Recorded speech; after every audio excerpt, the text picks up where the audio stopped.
Meu nome é Leonardo e esse é o canal Me Obrigaram a Fazer Review. Reviews de filmes malditos, reviews de filmes desgraçados e de vez em nunca filme bom também. Me obrigaram a fazer review.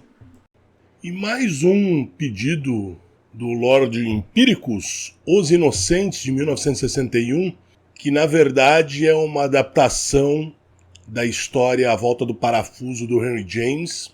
Fizeram lá a Mansão Bly e tal, tudo baseado nesse mesmo livro do Henry James. Inclusive eu tenho esse livro. E é um filme branco e preto, é um filme de personagens e muito bem filmado. Então, na verdade, conta a história. Diferente do livro, que a história é contada em primeira pessoa, apesar da personagem da senhorita Giddens ser o foco da história, no livro ela não transparece como uma testemunha muito crível. Ela não é a governanta, a senhorita Giddens, ela não é uma narradora com credibilidade, né? Na história, no filme, é diferente. Então, esse filme que conta basicamente a história de uma mulher que é contratada pelo tio de duas crianças para ser a governante barra ama seca barra mãe dessas duas crianças, um menino e uma menina, e ele não quer ter nenhum tipo de envolvimento a ponto de que não quer ser perturbado com nenhum assunto, dando ela total autonomia, né, para cuidar dessas crianças e decidir tudo em relação à casa. E ela é uma pessoa que aparentemente nunca teve filhos, nunca foi casada. Está falando de uma história passada na Inglaterra vitoriana. Então ela sai de Londres e vai para essa cidade do interior onde fica essa mansão.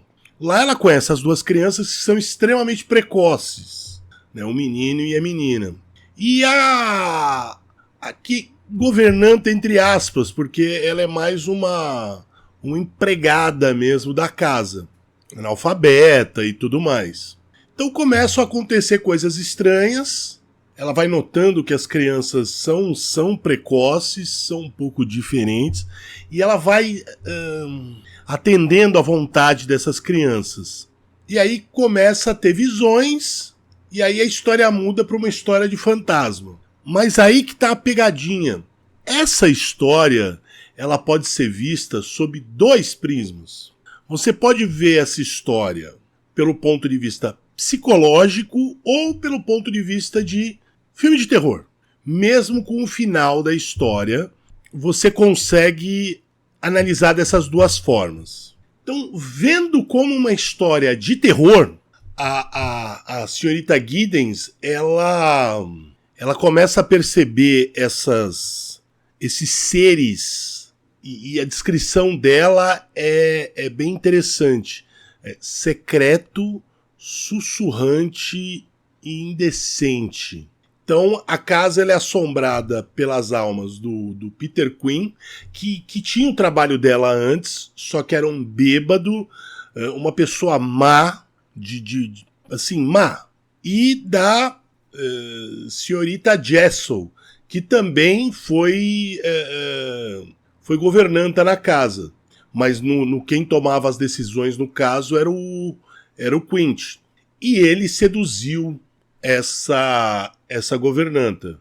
E aí, se você vê por esse prisma, as crianças veem os fantasmas e acabam se tornando amigos, entre aspas, e esses espíritos acabam parasitando nas crianças. Então você tem um certo atrevimento da Flora, uma altivez, uma insolência do Miles, que é uma demonstração para a senhorita Giddens que as crianças estão sendo, no mínimo, corrompidas por eles.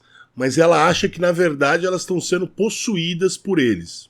Então, esse filme ele é tão bem filmado que você tem cenas de fantasmas em plena luz do dia e mesmo assim ele cumpre a função. A aparição cumpre a função, mesmo sendo na luz do dia. Outra vantagem, no meu ponto de vista, é o filme ser em branco e preto. Então o trabalho de luz, sombra, é muito mais importante do que num filme colorido. Tem um filme que eu adoro, que era do Mario Bava, tem trocentos nomes, cara, esse filme. Black Sunday, a Máscara, não sei das quantas. Enfim, eu adoro o jeito que ele usa luz e sombra. Né? E os filmes branco e preto, o cara tinha que saber usar. Especialmente em filmes de atmosfera, que é o caso desse. E se você olhar sobre outro ponto de vista, o ponto de vista psicológico, você pode imaginar que ela é uma mulher que tem 40 anos, na Inglaterra vitoriana, ela passou e já muito, essa mulher não vai casar nunca, sem filhos, não é viúva. Se ainda tivesse sido viúva, tudo bem, mas não é viúva. Então é uma mulher que não vai ter, nunca vai ter filhos, e ficou pra tia. Apesar que nesse período, 28 anos já era ficar pra tia. 30 anos então já virava as balzaquianas, né, as mulheres de Balzac. Então você tem essa mulher que tá passada pro período e que você pode imaginar que ela é uma pessoa frustrada e sexualmente reprimida. Por que ela é frustrada? Na cena em que ela está sendo contratada, a alegria e a facilidade com que ela é convencida, ainda mais levando em conta a forma como a vaga é oferecida para ela, mostra uma pessoa extremamente carente, solitária. E também a forma como ela se relaciona a princípio com as crianças. Também mostra tudo isso.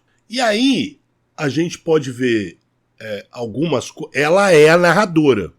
Ela é a figura central da história. A gente está vendo a história pelos olhos dela, assim como no livro. É que quando você lê um livro com o narrador sendo narrando em primeira pessoa, você sabe o que ela está pensando, enquanto num filme, a menos que ela fale, você não vai saber o que ela está pensando. Mas de qualquer forma, você está lá, ela é a personagem principal. Então o que você pode imaginar daquilo lá? Que toda a altivez do moleque, toda a precocidade dessas crianças vem da cabeça dela, e apesar de uma demonstração de normalidade por parte dela, né, ela parece ser uma pessoa extremamente normal, mas ela dá alguns indícios não digo da saúde mental, mas da saúde emocional dela.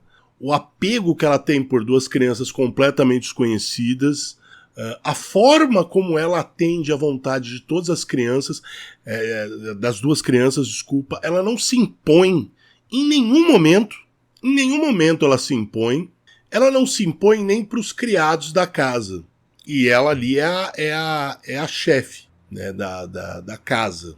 E aí, no caso, você vê uma degradação mental dela, ela começa a ter visão e ela começa a projetar isso nas crianças. Tem uma cena, por exemplo, quando o menino pega e beija a senhorita Giddens na boca. Se você tá vendo por esse lado da psicológica, qualquer mulher adulta ia se sentir ofendida porque ele já é velho o bastante para entender o ato e teria, no mínimo, ter dado um pito nele. Mas não. Ela ficou, deu um meio sorriso.